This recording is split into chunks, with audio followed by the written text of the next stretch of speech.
নাই। বাংলাদেশের অবস্থা হলো জোহর, আসর, মাগরিব, ইশা ভালোই মুসল্লি হয়, কিন্তু ফজরের নামাজের খবর নাই। এবার বলুন তো দেখি, 5-4 ওয়াক্ত পড়লো, ফজরের নামাজের খবর নাই, জান্নাতের তালাটা খোলা যাবে তো? তাহলে এবার আমরা জান্নাতে ঢুকতে চাই, রাজি আছে তো ইনশাআল্লাহ? 5 ওয়াক্ত নামাজ কে কে পড়বো? জোরে আওয়াজ দিয়ে চিৎকার দিয়ে 2টা হাত উঁচু করে দেখাও, আল্লাহু আকবার। হয় নাই জোরে আল্লাহু আকবার? হাত উঠায় রাখেন, হাত উঠায় রাখেন। আল্লাহ, হাতগুলো উঠালাম, তুমি আমাদেরকে কবুল করে নাও, বলেন আমিন। এবার জান্নাতে ঢুকবো। জান্নাতে ঢুকার আরেকটা, এই জান্নাতে ঢুকার, জান্নাতটা কেনার একটি মাধ্যম আছে, আরেকটি বস্তু আছে। আমরা জান্নাতটা কিনতে চাই, রাজি আছেন? আর রাজি আছেন? জোরে জোরে কে কে জান্নাতটা কিনতে চাই? আবার একটা হাত উঠায় দেখান তো দেখি। মাশাআল্লাহ, আল্লাহ তুমি কবুল করো। শুনেন, আল্লাহ পাক জান্নাতটা মুমিনের কাছে দেওয়ার জন্য তিনি উদ্গ্রীব হয়ে আছেন। আল্লাহ চান মুমিন আমার কাছ থেকে জান্নাতটা নিয়ে যাও, আর আমাকে 2টা জিনিস দিবে। কয়টা জিনিস? আল্লাহ পাক ডাক দেয়া বলেন, শোনো, ইন্নাল্লাহা আশতারা মিনাল মুমিনিনা আনফুসাহুম ওয়া আমওয়ালাহুম বিআন্না লাহুমুল জান্নাহ।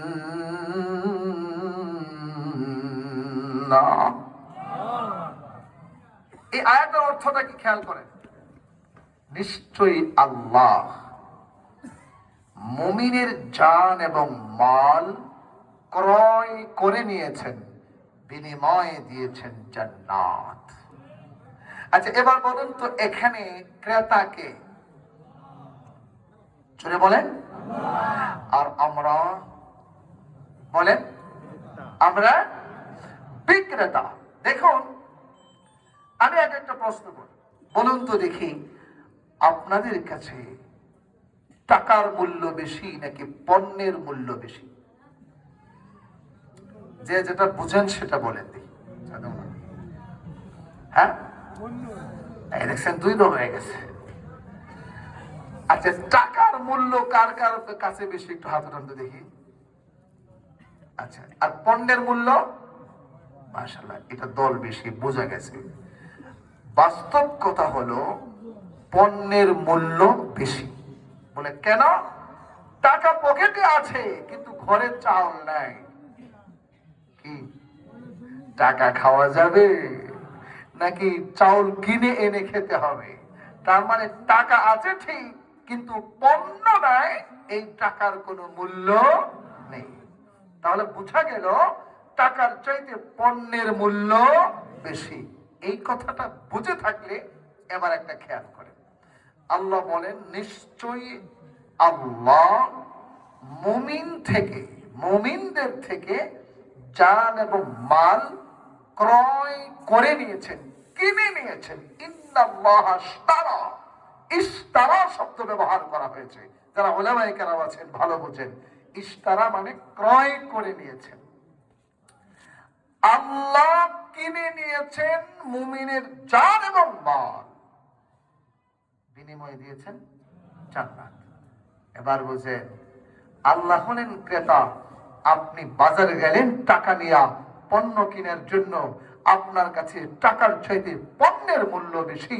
ঠিক তেমনি আল্লাহ বলেন, বান্দা শোন, আমি আল্লাহ জান্নাতটা বানাইছি, এই জান্নাতটা নিয়ে তোর কাছ থেকে আমি তোর জান এবং মাল কিনতে চাই।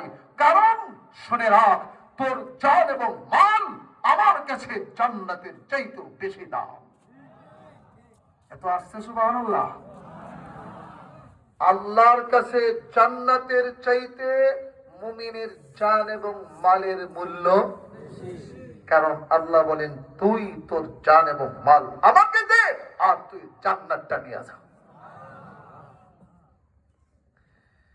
এবার আসুন, আমরা জান্নাতটা কিনতে চাই। কে কে রাজি আছেন দেখি তো দেখি। মাশাআল্লাহ, হাত নামায়। এবার মুসলমান ভাইরা আমার, এই জান্নাতটা কেনার জন্য আল্লাহ পাক জান্নাত কেনার জন্য দুইটা জিনিস চাইলেন, একটা হলো জান আর একটা হলো মাল। জান, সাহাবায়ে কেরাম জান এবং মাল এই উভয়টা দিয়ে জান্নাতটা কেনার জন্য তারা পাগল। কত পাগল, কত পাগল খেয়াল করেন। জান্নাতটা তারা কেনার জন্য কেমন পাগল ছিলেন। সাহাবায়ে কেরাম যুদ্ধের ময়দানে তাদের নিজের জীবনটাকে বিলিয়ে আল্লাহ তৈরি জান্নাতটাকে নেওয়ার জন্য তারা পাগল ছিলেন। এবার সাহাবায়ে কেরাম যেমন ভাবে জান দিয়ে তারা জান্নাতটা কিনতে চেয়েছেন, ঠিক তেমনি তারা আল্লাহ জান্নাতটাকে মালের মাধ্যমেও তারা কিনতে চেয়েছেন, ঠিক কিনা? এবার সাহাবায়ে কেরাম কেমনে কিনেছেন দেখুন। সাহাবায়ে কেরাম জান্নাতটা এমন ভাবে কেনার জন্য তারা পাগল ছিলেন। সাহাবায়ে কেরাম জান্নাতটা নেওয়ার জন্য জান মাল দিয়ে কেমনে পাগল ছিলেন।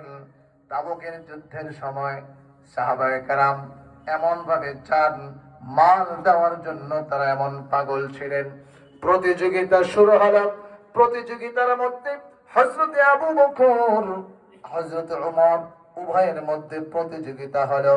ওমর নিয়ে আসলেন